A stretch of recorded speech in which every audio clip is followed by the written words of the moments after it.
Dear Shine family members and customers, good morning. इससे पहले कि दो वॉइस नोट में मैंने आप सभी लोगों को वैदिक विहार और शाइन वैली में पोजीशन की सूचना दी, जो कि शायद आगामी सप्ताह में आपको इस तरह से और भी कई साइटों के बारे में सूचना मिलेगी, जहां पर मैं सबसे पहले एश्योर करता हूं उन सभी कस्टमर्स को जिनकी पोजीशन जिनके लिए मुद्दा है, जो प्लॉट लेना चाहते हैं, साइट का सुंदरीकरण, साइट के ऊपर काफ़ी खूबसूरत काम करवा कर साइट की वैल्यू को और भी अच्छा बनवा करके मैं आप सभी लोगों को पोजीशन दिलवाने जा रहा हूं। मैं पूरे सामर्थ्य और पूरी ताकत के साथ में, अपनी पूरे बैकअप के साथ में मैं अपनी हर साइटों पर लगने जा रहा हूं, जहां पर शाइन परिवार के कस्टमर अगर अपने प्लॉट का पोजीशन पाएंगे, रजिस्ट्रियां कराएंगे, तो यकीन जानिए उनको उनके पैसे की सही वैल्यू भी दिखाई देगी और सही वैल्यू मिलेगी भी। ये कोई भागते भूत की लंगोटी नहीं, बल्कि आप ये मान के चलिए कि सब्र का फल मिलेगा आप सभी लोगों को। और इंतजार करिए उन सभी काम को होने के लिए, और सारे काम मैं करके आपको दूंगा भी। फिलहाल मैं कुछ इन्फॉर्मेशन देना चाहूंगा अपने सभी कस्टमर और एसोसिएट को। जो लोग मुझे जानते हैं, शुरू से वो अच्छे तरीके से जानते हैं, कुछ मामलों में मैं बहुत जिद्दी किस्म का इंसान हूँ। मैं कभी भी किसी के आगे जल्दी झुकता नहीं हूँ और मैं अपने सामर्थ्य से सारी चीज़ें करता हूँ। मेरे पास हर काम का मेरा अपना टैलेंट है, हर काम का मेरा अपना अरेंजमेंट है, और हर काम मैं अपने तरीके से, अपने तौर तरीके से करता हूँ।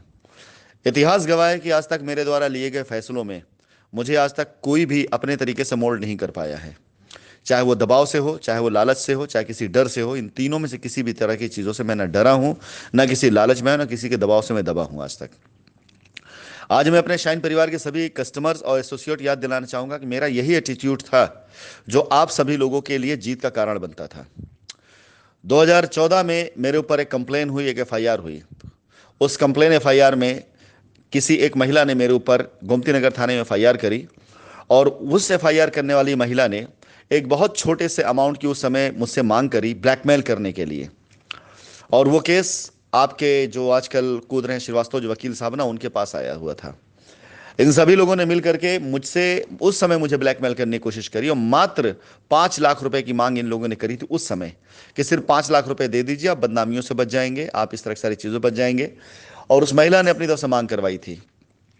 मेरे सामने ऑप्शन था, लेकिन क्योंकि मैं गलत नहीं था, मैंने किसी से पैसे नहीं लिए थे, फर्जी पेपर बनाए गए थे, मैंने साफ मना कर दिया। हमारे ही लोगों ने हमें राय दिया कि सर 5 लाख रुपए की छोटी रकम देकर खत्म करिए सारे मामलात को, बिला वजह मामला तूल पकड़ेगा, बिला वजह मामला आगे बढ़ेगा। मैंने उस समय यही कहा था, अगर आज मैंने गलत के आगे सर झुका दिया तो पूरी जिंदगी गलत के आगे सर झुकाने की आदत पड़ जाएगी। मैं मुकदमा झेल लूंगा, सब झेल लूंगा, लेकिन मैं लड़ूंगा, मैं हार नहीं मानूंगा, मैं लड़ूंगा। और वो 5 लाख रुपए की डील धीरे धीरे बढ़ते बढ़ते इस स्तर तक पहुंच गई कि उसके अंदर लखनऊ का एक हाई हाई प्रोफाइल केस बन गया वो। और 5 लाख रुपए ज्यादा पैसे खर्चे हुए, लेकिन विश्वास जानिए, मैंने ना तो कंप्रोमाइज किया और ना अपना सर झुकाया। सालों साल बीत जाने के बाद भी आज की तारीख में उस मुकदमे के ऊपर सीबीसीआईडी की जांच मेरी तरफ से चल रही है। आज की तारीख में सीबीसीआईडी उस पर जांच कर रही है, और उस महिला के जितने भी फर्जी गवाह थे और जितने लोग थे वो भाग गए। आज की तारीख में जांच में गवाही देने के लिए कोई नहीं आ रहा है, और पूर्ण रूप से उस पूरे पूरे मुकदमे में समझ में आ गया है कि सच्चाई क्या है। उस समय अगर मैंने 5 लाख रुपए में कंप्रोमाइज कर लिया होता तो शायद मेरे ख्याल से मेरे ऊपर वो मुकदमा ना होता, लेकिन शायद सकता है मैं गलत राह पे चला जाता और न जाने कितनी गलत चीज कंप्रोमाइज करता। इसी तरीके से मेरे ऊपर बनारस शहर से 376 का मुकदमा डाला गया। इतिहास गवाह है, बहुत से लोग इस बात के गवाह हैं, मेरे एटीट्यूड ने उस टाइम पर भी कोई कंप्रोमाइज नहीं करी। और उस टाइम पर भी कुछ ही दिन के अंदर अंदर जिन लोगों ने मेरे ऊपर एफआईआर की, उन्होंने कंप्रोमाइज लेटर डाल दिया, और उन्होंने खुद लिख करके दिया कि उनको गलतफहमी हो गई थी, उन्हें लगा कि ऐसा मेरे साथ हुआ है, जबकि ऐसा नहीं था, और उन्होंने खुद लिख करके डाला। इसमें मेरा कोई भी इस तरह से प्रयास नहीं था, और ना मैंने सर झुकाया, ना मैं किसी के आगे जाकर मैं गिड़गिड़ाया, ना किसी के आगे मैंने जाकर किसी तरीके से कोई से कंप्रोमाइज की बात रखी। टोटल ओवरऑल सब कुछ जो कुछ हुआ वो सिर्फ और सिर्फ मेरे एटीट्यूड की वजह से हुआ, क्योंकि मैं गलत के आगे सर नहीं झुकाऊंगा। मेरे ऊपर 307 का मुकदमा डाला गया। ये 307 का मुकदमा भी मेरे ऊपर मुझे धुकाने के लिए, मुझे दबाने के लिए, मुझे ब्लैकमेल करने के लिए किया गया। लेकिन आप इतिहास गवाह है, आज मैं आप लोगों को याद दिला दूं, ये तीन के तीनों मुकदमे इतने बड़े मुकदमे थे कि जिनमें बड़े बड़े पॉलिटिशियंस हों, चाहे बड़े बड़े माफिया हों, बड़े बड़े नाम हों, कोई नहीं बचा है। एक बार जेल सबको जानी पड़ी है।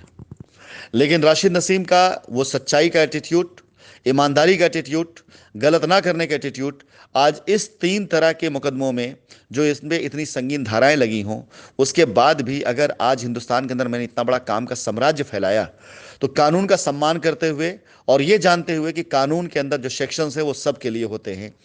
जब किसी व्यक्ति के ऊपर ये तीन के तीनों मुकदमे अलग अलग तरीके से अलग अलग लोगों ने इस मकसद से लगाए कि हाँ इसको रोक देना है, तब ये शख्स नहीं रुका, तब इसने शाइन ग्रुप की रचना कर डाली, तब इस शख्स ने इतना बड़ा एम्पायर खड़ा कर दिया। आज आपको क्या लगता है कि ये छोटे मोटे लोग इस तरह की हरकतें करके जो आपको बहकाते डराते हैं, एफआईआर की धमकियां देते हैं, ये मुझे रोक पाएंगे मेरा कोई काम करने के लिए? जिस आदमी के ऊपर ये तीन गंभीर धाराएं, जिन गंभीर धाराओं के अंदर चाहे वो पॉलिटिशियंस हो, चाहे माफिया हो, चाहे वो किसी भी तरह के कोई हो, आज तक बड़े बड़े अप्रोच करके भी कोई नहीं बच पाया, लेकिन मैं अपनी सच्चाई, अपनी ईमानदारी और अपने ना झुकने के एटीट्यूड से मैं हमेशा बरकरार खड़ा रहा। मैंने अपने जानने वाले, अपने शुभचिंतकों को और अपने दुश्मनों को सबको एक मैसेज दिया, अगर मैं गलत होऊंगा तो अंदर जाके चुपचाप बैठ जाऊंगा, लेकिन मैं गलत नहीं हूं तो मैं किसी भी हाल में सर नहीं झुकाऊंगा। आप लोग जानते हैं मेरा इतिहास है, न जाने कितनी निगेटिव न्यूज़ मेरे बारे में चलती रही, कितनी बार मुझे भगोड़ा साबित करने की कोशिश की गई, कितनी बार मुझे फरार भाग से कोशिश की गई, लेकिन कानून के दरवाजे पर मैंने भी दस्तक दी और तीन के तीनों मुकदमों के अंदर आप खुद देख लीजिए कि सब कुछ होने के बाद भी आज राशिद नसीम आप लोगों के लिए प्रयास आज भी कर रहे हैं और आज भी राशिद नसीम आप लोगों के लिए कोशिश कर रहे हैं। ये तीनों गंभीर धाराओं के मुकदमे के बारे में कभी किसी ने चर्चा नहीं करी, जबकि आज की धाराओं से कई गुना ज्यादा बड़ी धाराएं थी। वो आज की धाराओं से कई गुना ज्यादा बड़ा उसके ऊपर आरोप था, उस समय आरोप था, लेकिन इन तीन के तीनों धाराओं पे कभी किसी ने कोई चर्चा नहीं करी, कभी किसी ने कोई बात नहीं करी। और आज जहां पे लोगों को पैसे मिलते हैं 120 बी, 409, 420, इन धाराओं पर मुकदमा करा करा करके लोग आज जो है आपको यह आश्वासन दिला रहे हैं कि इससे फला काम रुक जाए, उससे फला काम रुक जाएगा, इससे राशिद का ये हो जाएगा, वो हो जाएगा। मेरे भाई, सबसे पहले तो ये जो लोगों ने डाला है कि 9 अगस्त को अकाउंट ओपन होने वाला है, मैं चैलेंज करता हूं, 9 छोड़ो, 10 अगस्त भी ले लो, 11 अगस्त भी ले लो, अगर इनकी कहीं भविष्यवाणी खाली इस बात पे सही साबित हो जाए, सब लोग इनका साथ दे दीजिएगा। मैं चैलेंज करता हूं कि अगर ये न्यूज़ सही है तो ऊपर वाला सबसे पहले तो न्यूज़ सही कर दे, साबित कर दे। मैं तो ऊपर वाले का धन्यवाद दूंगा, फिर बाद में इनको धन्यवाद दूंगा कि इनके जरिए मुझे न्यूज़ मिली। लेकिन यदि हो गया तो मैं आपसे कहूंगा कि बस इनको आप सबसे बड़ा स्वामी, सबसे बड़ा बाबा मान के इनकी पूजा करना शुरू कर दिए। जो ये कहेंगे वो मैं भी करूंगा, वो मैं भी करूंगा। मैं समर्पण कर दूंगा इनके आगे जिनकी भविष्यवाणी है ये। और अगर नहीं हुआ तो सौगंध है आपको जूता और चप्पल का हार पहनाएगा ऐसे कमबख्तों को, जो है ऐसे लोगों को मुंह पे जूते चप्पल मारिएगा जो सिर्फ और सिर्फ आपका दिमाग डाइवर्ट करने के लिए ऐसे मैसेज डालते हैं। मैं तैयार हूं, मैं चैलेंज कर रहा हूं कि अगर 9 तारीख की ये डेट की, 9 अगस्त की अगर ये तारीख की इनकी की गई भविष्यवाणी सही हो गई तो मैं समर्पण कर दूंगा, अपना सर झुका दूंगा इस शख्स के आगे जिसने न्यूज़ डाली है, और जो ये कहेगा मैं करने के लिए तैयार हो जाऊंगा। इतनी बड़ी भविष्यवाणी मुझे भी नहीं पता, मैं प्रयास कर रहा हूं, दिन रात लगाऊं, मुझे भी नहीं मालूम, इस शख्स को मालूम कि 9 तारीख अकाउंट ओपन हो रहा है, तो ये सब करने की आवश्यकता नहीं होगी। मैं ग्रुप पर कह रहा हूं कि इस आदमी के द्वारा जो कहेगा मैं करूंगा, और यदि ये न्यूज़ सही ना निकली तो सौगंध है आपको, सौगंध है आप सभी लोगों को, जूते चप्पल का हार पहनाए इस शख्स को जो आपके दिमाग को डिस्टर्ब करते, डाइवर्ट करते, खेलते आपके दिमाग से। ये लोग, ये इनके जैसे लोग, इनका कोई अस्तित्व नहीं है, ये बिला बीच में कूदते हैं। मैंने बताया आपको कि जब मेरे ऊपर 2013-14 के उसमें मेरे ऊपर मुकदमा किया गया था, जिस महिला ने मेरे ऊपर मुकदमा किया था छेड़छाड़ का, उसका वकील आपका यही श्रीवास्तव था, और उस टाइम पर यह कुछ नहीं कर पाया। इतनी बड़ी धाराओं में मुकदमा था, 12 धाराएं थी मेरे ऊपर, और 12 के 12 धाराओं में मेरे मुकदमे के बाद चार्जशीट तक लगी थी। उस टाइम पर इस शख्स कुछ नहीं कर पाया, और मैं वहीं लखनऊ शहर के अंदर रहकर काम करता रहा, एक के बाद एक साइट, एक के बाद एक साइट, एक के बाद एक साइट में करता रहा।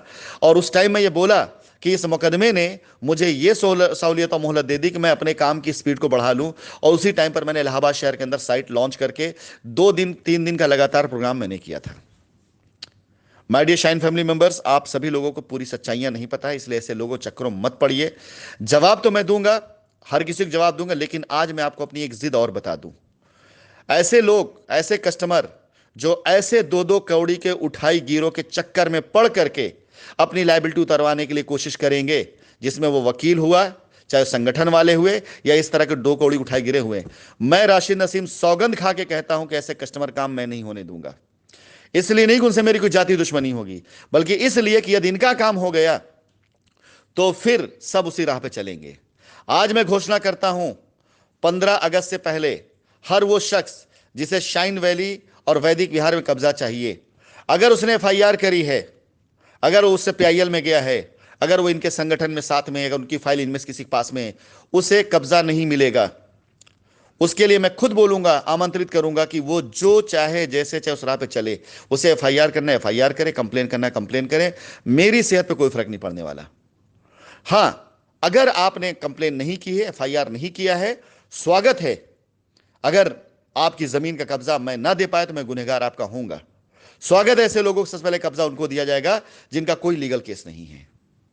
और यदि आप लीगल केस कर चुके हैं और आप कब्जा चाहते हैं, तो आपको एक हलफनामा लिख कर देना पड़ेगा और अपना केस वापस लेना पड़ेगा, अपनी फाइल वहां से वापस लेनी पड़ेगी।